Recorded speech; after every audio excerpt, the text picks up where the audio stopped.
مرحبا يا أصدقائي في هذا العالم الافتراضي. اليوم لدينا مغامرة شيقة ستأخذنا إلى أحد أرياف البلاد التونسية.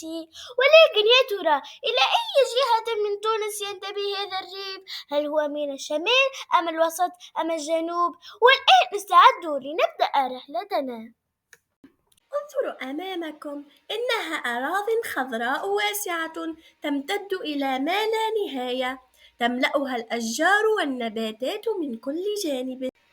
تتميز هذه الجهة بجمال طبيعي فريد وتنوع في التضاريس. انظروا، إنها الجبال الشامخة ترتفع عاليا في السماء وتكسوها الغابات الكثيفة من كل جانب. لنقترب أكثر، تأملوا معي هذا الجمال.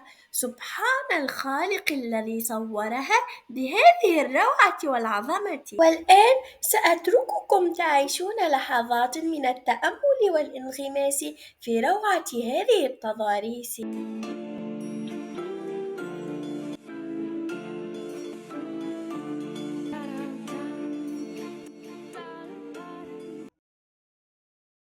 إنها حقا مناظر طبيعية تسحر الأعين وتسر الألباب.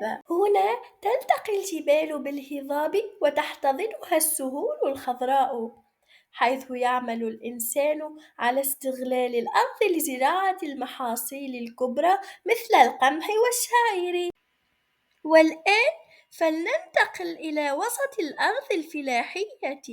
هنا يعمل الفلاحون بكل جد ونشاط، حيث يزرعون القمح، وهو أحد أهم المحاصيل في تونس. انظروا إلى السنابل كيف ترقص مع الريح. الفلاح يعتني بها يوما بعد يوم، حيث يستعمل مبيدات لحمايتها من الحشرات، وينتظر بصبر حتى تنضج وتتحول إلى لون أصفر ذهبي. وعند موسم الحصاد يبدأ العمل الحقيقي. في الماضي كان يتم الحصاد يدويا، ولكن اليوم يتم ذلك باستخدام آلات متطورة، وهي الآلة الحاصدة الدارسة، حيث تقوم باقتلاع السنابل ووضع حبوب القمح في الجرار. دعونا نقترب أكثر من الآلة الحاصدة لنتعرف كيف تعمل. تقوم هذه الآلة باقتلاع القمح من الأرض، ثم تفصل الحبوب عن القش.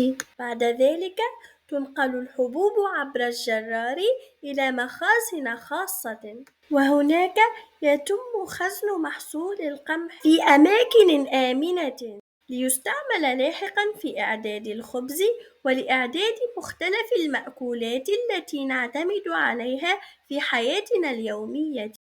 إنه مشهد رائع يعكس جمال الريف التونسي، لكن هل استطعتم معرفة إلى أي جهة ينتمي هذا المشهد؟ اللقاء في فيديو قادم مع رحلة جديدة في عالم الافتراضي.